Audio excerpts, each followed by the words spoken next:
एक गांव में रामदीन नाम का व्यक्ति रहता था जो बहुत गरीब था। उसकी पत्नी 6 साल पहले एक बीमारी की वजह से इलाज न मिल पाने के कारण चल बसी थी। रामदीन के परिवार में केवल वो और उसकी 12 साल की बेटी आरती थी। रामदीन मिट्टी के खिलौने बनाकर बाजार में बेचा करता था और उसी से उसका गुजारा चलता था। आज भी रामदीन बाजार में एक दुकान के सामने फड़ लगाकर खिलौने बेच रहा था। उसके फड़ पर एक बच्चा आकर खड़ा हो गया। ये वाला खिलौना कितने का है अंकल? कौन से वाला बेटा? ये हाथी वाला अंकल। बेटा, ये खिलौना बोरी में डालते समय चटक गया है। ये तुम्हारे मतलब का नहीं है। तुम ये शेर वाला खिलौना ले लो, ये केवल 20 रुपए का है। नहीं, मुझे यही वाला खिलौना चाहिए। रामदीन ने उसे बहुत समझाया पर वो बच्चा वही खिलौना लेने के लिए अड़ गया। ठीक है बेटा, अगर तुम नहीं मानते तो ले लो ये खिलौना। वैसे भी ये चटक गया है तो तुम केवल 5 रुपए दे दो। ये लीजिए अंकल 5 रुपए, और खिलौना मुझे दे दीजिए। वो बच्चा खिलौना लेकर चला गया। कुछ देर बाद रामदीन के पास 2 युवक और एक औरत आकर खड़े हो गए। उनके साथ वही बच्चा था। उस बच्चे के हाथ में वही चटका हुआ खिलौना था। वो तीनों अमीर घर के लगते थे। उस औरत और उन 2 लड़कों ने रामदीन को गालियां देनी शुरू कर दी। इस बुढ़े के यहाँ से ही तुमने ये टूटा हुआ खिलौना खरीदा है बेटे? जी मम्मी। ए बुढ़े, बच्चा समझकर इसको लूट रहा था। एक टूटा फूटा खिलौना पकड़ा दिया मेरे बच्चे को। तुझे बच्चे को लूटते हुए शर्म नहीं आई? बहन जी, कैसी बातें कर रही हैं आप? मैंने इस बच्चे को बहुत समझाया कि ये खिलौना टूटा हुआ है, मगर ये बच्चा जिद पर अड़ा रहा और मैंने तो इस टूटे हुए खिलौने के पैसे ना के बराबर लिए हैं। अगर आप कहो तो वो पैसे मैं वापस किए देता हूँ। हाँ, क्योंकि तू तो बहुत ज्यादा दयावान है ना, पैसे वापस करेगा। मतलब तू हमें भिखारी समझ रहा है? अपनी औकात देख, तू पैसे वापस करेगा? ये कहने की तेरी हिम्मत कैसे हुई? उस औरत ने उन लड़कों की ओर इशारा करके कहा। देखते क्या हो, मारो इस बुढ़े को। ये बेवकूफ बनाकर बच्चों को लूट रहा है, और अकड़ देखो इसकी। बहन जी, मेरी बात तो सुनिए। औरत के इतना कहते ही उन दोनों लड़कों ने रामदीन को बुरी तरह से पीटना शुरू कर दिया। रामदीन वहां आसपास लोगों से मदद की गुहार लगाता रहा, मगर उसकी मदद को कोई नहीं आया। उन लड़कों ने रामदीन के सारे खिलौने पैरों से तोड़कर कुचल दिए। वो औरत गालियां बकती हुई अपने बच्चे को लेकर चली गई। रामदीन को उन लोगों ने बहुत मारा था। रामदीन को बहुत चोट आई थी। चोट के कारण ही रामदीन कुछ दिनों से बीमार होकर चारपाई पर लेट गया। उसकी आमदनी भी खत्म हो चुकी थी। घर की इस तरह से हालत देखकर उसकी बेटी आरती गुमसुम बैठी हुई थी। क्या सोच रही है आरती बिटिया? कितनी देर से देख रहा हूँ, गुमसुम बैठी हुई टकटकी बांधे छत को देखे जा रही है। कुछ नहीं बाबा, सोच रही हूँ कि भगवान ने हमको इतना गरीब क्यों बनाया। ऐसा नहीं कहते बिटिया, भगवान जो भी करते हैं अच्छे के लिए करते हैं। बाबा, मेरे साथ की सब लड़कियां स्कूल जाती हैं, पर मैं नहीं जाती। माँ मुझसे कितना प्यार करती थी, पर भगवान ने उसे भी मुझसे छीन लिया, और भगवान ने मुझे कोई भाई भी नहीं दिया। हर रक्षाबंधन में मेरी सहेलियां अपने भाई को राखी बांधती हैं, पर मैं। बाबा, अगर मेरा कोई भाई होता तो उन लोगों की इतनी हिम्मत नहीं होती थी कि वो आपको पीट सके। बाबा, उन लोगों ने आपको इतना मारा, पर किसी ने आपकी कोई मदद नहीं की। इतना कहकर आरती फूट फूट कर रोने लगी। आरती को रोता देखकर रामदीन की आंखों में भी आंसू आ गए। रो मत बिटिया, भगवान पर भरोसा रख। मैं जानता हूँ, जब से तूने आंखें खोली है गरीबी के अलावा कुछ नहीं देखा। बाबा, घर में खाने को सब खत्म हो गया है, और आप भी बीमार हो। जितने खिलौने थे वो सब मैं बेच चुकी हूँ, सिर्फ एक खिलौने को छोड़कर जो आपने मेरे लिए बनाया था। बाबा, मैं उससे ही अपना भाई मानती हूँ। ऊपर से जो आपने माँ की बीमारी को लेकर जो कर्ज साहूकार से लिया था, वो भी धमकी देकर गया है। अब क्या होगा बाबा? आरती को बड़ी चाहत थी कि उसका कोई भाई भी होता, तो रामदीन ने अपने हाथों से एक लड़के की शक्ल का मिट्टी का खिलौना बना कर दिया था। आरती बचपन से ही उस खिलौने से खेलती थी। खेल खेल में वो उसे अपना भाई बनाती थी। धीरे धीरे वो उस खिलौने को हकीकत में अपना भाई मानने लगी थी। उसने बड़े प्यार से उसका नाम मोहन रखा था। वो उस मिट्टी के खिलौने को भाई कहकर बुलाती थी। वो उसे अपनी जान से भी ज्यादा चाहती थी। बाबा, काश मेरा कोई बड़ा भाई होता तो आज हमारी ये स्थिति नहीं होती। बाबा, मैंने आपसे कितनी बार कहा कि मुझे खिलौने बनाना सिखा दो, पर आपने नहीं सिखाया। बाबा, मैं मर जाऊंगी पर ये खिलौना नहीं बेचूंगी। बिटिया, मुझे क्या पता था कि स्थिति ऐसी हो जाएगी। भगवान पर भरोसा रख, वो हमारे लिए कोई ना कोई रास्ता जरूर निकालेंगे। आरती ने अपने पिता रामदीन की बात का कोई जवाब नहीं दिया। रामदीन सो गया, मगर आरती की आंखों से नींद कोसों दूर थी। उसकी आंखों से लगातार आंसू बह रहे थे। उसके आंसुओं से उसके हाथ का खिलौना पूरा भीग चुका था और आरती भी बैठे बैठे सो गई। अचानक एक तेज रोशनी उस मिट्टी के खिलौने पर पड़ी और देखते ही देखते वो मिट्टी का खिलौना बड़ा हो गया और एक 15 साल के बच्चे के रूप में, यानी इंसान में परिवर्तित हो गया। उस खिलौने में जान आ चुकी थी। अचानक आरती की नींद खुल गई। उसके हाथों से मिट्टी का खिलौना गायब था। कौन हो तुम और मेरा भाई कहाँ है? मैं ही मोहन हूँ आरती। तुम्हारे आंसुओं के जरिए भगवान ने मुझ में जान डाल दी। ऐसा कैसे हो सकता है? भगवान चाहे तो क्या नहीं हो सकता आरती। मैं तुम्हारा भाई मोहन ही हूँ। जब तुम मेरे साथ खेलती थी तो मेरा दिल बहुत चाहता था कि मैं भी तुमसे बातें करूँ, लेकिन मैं उस वक्त चाह कर भी कुछ नहीं बोल सकता था। मैं मन ही मन भगवान से प्रार्थना करता था और देखो, भगवान ने मेरी प्रार्थना सुन ली। आरती ने जब मोहन के चेहरे को बहुत गौर से देखा तो उसका चेहरा काफी हद तक उसके खिलौने से ही मिल रहा था। आरती खुशी से चहक उठी। उसने अपने बाबा को उठाकर सारी बात बताई। रामदीन ने खुश होकर आरती से कहा, देखा आरती बिटिया, मैंने कहा था ना, भगवान पर भरोसा रखो। बाबा, अब आपको चिंता करने की कोई जरूरत नहीं है। मैं बहुत अच्छे खिलौने बनाना जानता हूँ। क्या तुम खिलौना बनाना भी जानते हो? हाँ आरती, जब मैं केवल मिट्टी का खिलौना था तब से ही मैंने बाबा को खिलौने बनाते देखा है। मैं सब कुछ जानता हूँ बाबा। अब आपको काम करने की जरूरत नहीं है। मैं आ गया हूँ ना, मैं सब कुछ ठीक कर दूंगा। मोहन ने एक ही रात में इतने खिलौने बनाकर तैयार कर दिए जितना रामदीन 1 महीने में बनाकर तैयार करता था। सुबह तक ढेर सारे खिलौने बनकर तैयार हो चुके थे। आरती, तुम बाबा का ख्याल रखो। मैं ये सारे खिलौने बाजार में बेच कर आता हूँ। शाम तक मोहन सारे खिलौने बेच कर आ गया। ये लो बाबा, आज की कमाई। अरे बेटा, इतने सारे पैसे, इतना तो मैं 1 महीने में कमा पाता था। चिंता मत करो बाबा, अभी तो सिर्फ शुरुआत है। अब मैं आ गया हूँ ना, अब आरती भी अपनी सहेलियों के साथ स्कूल पढ़ने जाएगी। देखते ही देखते रामदीन के हालात बदलने लगे। रामदीन ने जो अपनी पत्नी की बीमारी को लेकर कर्ज साहूकार से लिया था, वो सब लौटा दिया। ये सब देखकर साहूकार रतन सिंह, जिसकी नजर रामदीन के घर पर थी, उसे ये बिल्कुल भी अच्छा नहीं लगा। उसने अपने नौकर सत्तू को बुलाया, जो एक बदमाश किस्म का व्यक्ति था।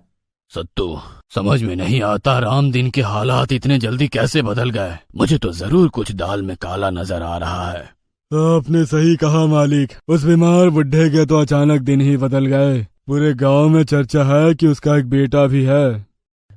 ये क्या बकवास कर रहे हो तुम? जहाँ तक मैं रामदीन को जानता हूँ तो उसकी सिर्फ एक बेटी थी। ये रातों रात बेटा कहाँ से आ गया? हो सकता है कि वो उसका रिश्तेदार हो मालिक। मुझे उससे कोई मतलब नहीं। अगर ऐसे ही सब कुछ चलता रहा तो मेरा धंधा चौपट हो जाएगा। मैं रामदीन के मकान की जमीन पर एक बिल्डिंग बनाना चाहता था और मैंने रामदीन के मकान की जमीन के एक बिल्डर से पैसे भी ले लिए हैं। मेरा बहुत नुकसान हो जाएगा। आप जो हुक्म करे मालिक, मैं वही करूँगा। देखो, जब से वो लड़का रामदीन के घर पर आया है तब से ही उसके दिन बदले हैं। तुम एक काम करो, रात के वक्त कुछ अपने आदमियों को साथ ले जाकर रामदीन के मकान के अंदर घुसकर उस लड़के को मार डालो। ना रहेगा बांस, ना बजेगी बांसुरी। रामदीन फिर सड़क पर आ जाएगा और उसे कर्ज लेने के लिए मेरे पास आना ही पड़ेगा। रात के वक्त रामदीन और आरती गहरी नींद में सो रहे थे और मोहन बाहर आंगन में खिलौने बनाने में व्यस्त था। अचानक सत्तू साहूकार रतन सिंह के बदमाशों को साथ लेकर रामदीन के घर में घुस गया और उसने लाठी डंडों से मोहन के ऊपर प्रहार करना शुरू कर दिया। कुछ ही देर में मोहन का शरीर निढाल होकर जमीन पर गिर पड़ा। मोहन की चीख से आरती और रामदीन की आंख खुल गई। सत्तू बदमाशों के साथ तुरंत फरार हो गया। आरती और रामदीन भागते हुए मोहन के पास आ गए। मोहन का शरीर खून से लथपथ पड़ा था। मोहन मर चुका था। आरती रोने लगी। बाबा, बाबा देखो मोहन को क्या हो गया है। भगवान एक भाई दिया था तूने और वो भी हमसे छीन लिया। ये बेरहम दुनिया वाले, इनसे हमारी खुशी देखी नहीं गई। ये जरूर उस साहूकार रतन सिंह की करतूत है। हे भगवान, तो इन बेरहम लोगों को दौलत क्यों देता है? इनसे गरीब की जरा सी भी खुशी देखी नहीं जाती। मेरा प्यारा बेटा मोहन। मुझे कुछ नहीं पता बाबा, मेरा भाई चाहिए मुझे। भगवान पर भरोसा रख बेटी, उसकी लीला बड़ी निराली होती है जो हमारी समझ में नहीं आती। आरती फूट फूट कर रोने लगी। उसके आंसू लगातार मोहन के चेहरे पर गिर रहे थे। अचानक एक तेज रोशनी मोहन के चेहरे पर पड़ी और देखते ही देखते मोहन के जख्म खुद ब खुद भर गए और वो बिल्कुल तंदुरुस्त हो गया, बल्कि वो पहले से और ज्यादा बड़ा हो गया। अब उसकी उम्र 26 साल के बीच थी। मोहन उठकर खड़ा हो गया। देखो आरती, अब मैं पूरी तरह से जवान हो चुका हूँ। तुम्हारे आंसुओं की शक्ति से भगवान ने ना मुझे फिर से एक नया जीवन दे दिया है, बल्कि पहले से और ज्यादा मुझे ताकत भी दे दी है और मेरी उम्र भी बढ़ा दी है। पहले मेरी मिट्टी कच्ची थी, मगर अब पूरी पक्की हो चुकी है, यानी कि मैं पूर्ण रूप से जवान हो चुका हूँ। देखा आरती, मैंने कहा था ना, भगवान की लीला बड़ी निराली होती है। आप चिंता मत करो बाबा, मैं जानता हूँ मुझ पर किसने हमला किया था। अब वो ज्यादा दिन तक समाज में नहीं रह सकता। हाँ, तुम सही कहते हो मोहन, हमें अब उस साहूकार रतन सिंह का कुछ न कुछ करना होगा। दूसरे दिन आरती, रामदीन और मोहन ने साहूकार रतन सिंह के खिलाफ पुलिस में रिपोर्ट दर्ज करा दी। रतन सिंह की शिकायतें पहले भी थानेदार के पास आई थी। वो पहले से ही रतन सिंह से काफी खिसियाया हुआ था। उसने रतन सिंह और सत्तू को अरेस्ट कर लिया। अदालत ने रतन सिंह और सत्तू को उम्र कैद की सजा सुनाई। आरती और उसका परिवार खुशी खुशी रहने लगे। बिमला ने अपनी चारों सौतेली बेटियों को बहुत मारा। बिमला की खुद की बेटी आकांक्षा ने भी डंडे से चारों को मारा। उन चारों की गलती ये थी कि उन लोगों ने बिमला और आकांक्षा का बाथरूम यूज किया था। बहुत शौक है बाथरूम यूज करने का। तेरी माँ ने बनाया था क्या ये बाथरूम? नहीं माँ, लेकिन हम शौच करने कहाँ जाएंगे? इस घर में तो एक ही बाथरूम है। तभी आकांक्षा एक बाल्टी लाई। इसमें करेगी, समझी? तुम लोग इस घर के मालिक नहीं हो। तुम लोग की हैसियत बस नौकरानी बनने की है, इसीलिए औकात में रहना। हाँ, इसी बाल्टी में शौच करना और इसी कमरे में रहना। ये बोलकर बिमला ने चारों को एक कमरे में बंद कर दिया। चारों के पास शौच करने के लिए बस एक बाल्टी है। ये सोचकर चारों रो पड़े। हम दिन भर कुत्तों की तरह काम करते हैं और शौच के लिए बाथरूम भी यूज नहीं कर सकते। ये कहाँ का नियम है? हम कुछ भी नहीं कर सकते। हमारी बात सुनने वाला यहाँ कोई नहीं है। पापा थे, वो भी चले गए। चारों रोते हुए अपने माता पिता को याद करने लगे। उनकी माँ का देहांत पल्लवी को जन्म देते वक्त ही हो गया था। उसके बाद उनके पिता ने बिमला से शादी कर ली और 1 साल बाद आकांक्षा का जन्म हुआ। उसके बाद से ही चारों बहनों के ऊपर अत्याचार होता था। उन लोगों को घर का सारा काम भी करना पड़ता था। लेकिन कुछ दिन पहले उनके पिता का भी देहांत हो गया और उसके बाद से अत्याचार मानो 10 गुना बढ़ गया। अब तो बाथरूम यूज करने में भी पाबंदी है। भला एक बाल्टी में हम 4 कैसे करें? पूजा ने एक प्लान बनाया। अगले दिन सुबह उठकर चारों ने बाल्टी में ही शौच किया और उसके बाद प्रिया बाल्टी लेकर जंगल गई और बाल्टी को फेंक कर वापस चली आई। लेकिन आते ही बिमला ने कहा, बाल्टी कहाँ गई? वो तो मैंने फेंक दिया माँ। फेंक दिया? वो मैंने तुझे फेंकने के लिए दिया था क्या? लेकिन उसमें तो गंदगी थी। अरे तो क्या मैं तुम लोगों के शौच के लिए हर रोज नई बाल्टी दूंगी? कल मोही पैसा बर्बाद करती है। ये बोलकर बिमला ने प्रिया को बहुत मारा। बाकी तीनों प्रिया को बचाने आए तो बिमला ने उन लोगों को भी मारा। चारों को दोपहर का खाना तक नहीं मिला। वो लोग जब खाना मांगने गए तब आकांक्षा ने कहा, खाने के बाद प्रेशर आता है और तुम लोगों ने तो बाल्टी फेंक दी, तो अब शौच कहाँ करोगे? इसीलिए आज तुम लोग को खाना नहीं मिलेगा। खाली पेट चारों दिन भर काम करते रहे। बिमला ने कहा, जब तक तुम लोग खुद के लिए शौच करने की व्यवस्था नहीं कर लोगे तब तक तुम लोगों को खाना नहीं मिलेगा। हाँ, नहीं तो खाना खा के ये लोग हमारा बाथरूम गंदा करेंगे। चारों मुश्किल में पड़ गए। रात भर सोचने के बाद पूजा को एक आइडिया आया। पूजा ने सबको बताया, हाँ यही करेंगे, हमारे पास खुद का एक बाथरूम तो होगा। अगले दिन चारों मिलकर जंगल से लकड़ी और पत्ते ले आए और घर के पीछे गड्ढा खोदकर लकड़ी और पत्तों से ढककर एक झोपड़ी बाथरूम बना लिया। अरे वाह, बन गया हमारा झोपड़ी बाथरूम। लेकिन रात को आएगी तो हम क्या करेंगे? जंगल पास में ही है, जंगल में भूखे जानवर रहते हैं और ऊपर से इतनी ठंड है। अरे बहन, हमारे पास तो कुछ भी नहीं था, उससे अच्छा तो ये है ना, अब आगे हम देख लेंगे। हाँ, अगर किसी को रात में आएगी तो हम तीनों मिलकर बाहर आएंगे और यहाँ पर खड़े रहेंगे। ऐसे ही चलता रहा। खुद का बाथरूम पाकर चारों बहुत खुश थे। कुछ दिन बीत गए, लेकिन जंगल में आसपास के गांव के लोग भी सुबह सुबह शौच करने जाते हैं और झोपड़ी बाथरूम लकड़ी और पत्तों से बना हुआ है, इसलिए बाहर से थोड़ा बहुत दिखता है। एक दिन सुबह पूजा झोपड़ी बाथरूम में शौच कर रही थी। इतने में दूसरे गांव के 2 लोग वहां से गुजर रहे थे। अरे वो देख, एक लड़की उस झोपड़ी बाथरूम के अंदर बैठी हुई है। हाय हाय, सुबह सुबह क्या नजारा है, मजा ही आ गया। दोनों वहां खड़े होकर देखते रहे। प्रिया ने ये देख लिया।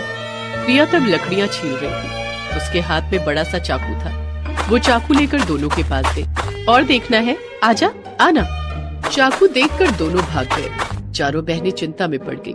एक तो पूरा दिन बिमला और आकांक्षा की किचकिच, ऊपर से ये टेंशन कि कोई शौच करते हुए देख न ले। इसी टेंशन में चारों के दिन बीतते रहे। एक दिन बिमला और आकांक्षा अपने कमरे में बैठे हुए थे। आकांक्षा ने बिमला से कहा, माँ, इन लोगों ने बाथरूम तो बना लिया है, क्यों ना हम उस बाथरूम को तोड़ दें? हाँ, ये अच्छी बात करी है तूने। इन लोग के साथ तो ऐसा ही करना चाहिए। अगले दिन बिमला ने चारों को बुलाया और गांव के बाहर एक दुकान में कुछ लाने के लिए भेज दिया। चारों चले गए। माँ, चलिए अभी तोड़ देते हैं झोपड़ी बाथरूम, बहुत मजा आएगा। आकांक्षा और बिमला ने मिलकर झोपड़ी बाथरूम को तोड़ दिया। वो चारों लौट आए और टूटा हुआ बाथरूम देखकर रोने बैठ गए। अरे ये क्या, किसने किया? तोड़ दिया है बाथरूम को। हमारे पास सिर्फ एक ही चीज थी, ये बाथरूम, ये भी तोड़ दिया। बिमला ने कहा, हमने कुछ नहीं किया, पास में ही जंगल है, आसपास बहुत सारे जानवर घूमते रहते हैं, उन्हीं में से किसी ने किया होगा। पूजा ने सबको तसल्ली दी। कोई बात नहीं बहन, हम फिर से बना लेंगे। कल ही हम जंगल में लकड़ी और पत्ते लाने जाएंगे। अगले दिन चारों जंगल में लकड़ी लाने चले गए और लकड़ी और पत्तों से फिर से झोपड़ी बाथरूम बना लिया। और उसी रात प्रिया को रात के वक्त प्रेशर आ गया। अरे मुझे बाथरूम जाना होगा, कितनी रात हो गई है, तुम लोग मेरे साथ चलोगे क्या? हाँ हाँ, क्यों नहीं। प्रिया बाथरूम गई और बाकी तीनों बाथरूम के बाहर खड़े रहे। प्रिया, तू चिंता मत कर, हम सब यही हैं। कोई जानवर आएगा भी तो हम उसे भगा देंगे। और जिसका डर था वही हुआ। अचानक से कहीं से एक भालू आ गया। अरे बाप रे, भालू! तीनों ने अपने हाथ में एक एक डंडा उठा लिया और भालू को भगाने लगी। सभी के मिलकर भगाने से भालू डर गया और वहाँ से भाग गया। झोपड़ी बाथरूम से निकलकर प्रिया ने कहा, तुम लोग नहीं होते तो मेरा क्या होता आज? अरे पगली, हम बहनें हैं ना, हम सर्वदा एक दूसरे के साथ रहेंगे ऐसे ही। वो कहते हैं ना, एकजुट होने के बाद ही असली शक्ति का एहसास होता है। लेकिन उधर बिमला और आकांक्षा बहुत खुदगर्ज है। वो दोनों तो बस अपने बारे में सोचते हैं और इस दुनिया में सबको सजा मिलती है। एक दिन आकांक्षा दोपहर को बाथरूम में घुसी तो देखा बाथरूम में पानी नहीं आ रहा है। उसने प्लम्बर को बुलाया। प्लम्बर ने कहा, देखिए, आज आप लोग इस बाथरूम को यूज नहीं कर सकते हो, आज ऐसा ही छोड़ना होगा, मैं कल आकर इसे ठीक कर दूंगा। प्लम्बर चला गया, लेकिन आकांक्षा चिंता में पड़ गई। मुझे तो रात को बाथरूम जाना होता है, अब क्या करूं? अरे तो उस झोपड़ी बाथरूम में चली जाना। रात को आकांक्षा को प्रेशर आया और उसने बिमला से कहा, माँ चलो ना, खड़े रहना बाथरूम के बाहर। अरे क्या मुसीबत है, चल चल। आकांक्षा झोपड़ी बाथरूम में घुस गई और बिमला बाहर खड़ी रही। लेकिन उसी रात को जंगल का खूंखार आदमखोर शेर टहलने निकला था। बिमला को देखकर उस शेर ने बिमला पर हमला कर दिया। अरे बचाओ बचाओ, बिमला चिल्लाती रही। ये सुनकर आकांक्षा बाथरूम से बाहर निकली और अपनी माँ की मदद करने की बजाय वो दौड़ने लगी। लेकिन वो शेर से तेज थोड़ी दौड़ सकती थी। शेर ने उसे देखा और दौड़ते हुए उसे भी पकड़ लिया और इस तरह उस शेर ने बिमला और आकांक्षा दोनों का काम तमाम कर दिया। चारों बहनों का दुख तो खत्म हुआ ही, साथ ही उन्हें उनका घर मिल गया, आजादी मिल गई और इसके बाद चारों बहन उस घर में खुशी खुशी रहने लगी।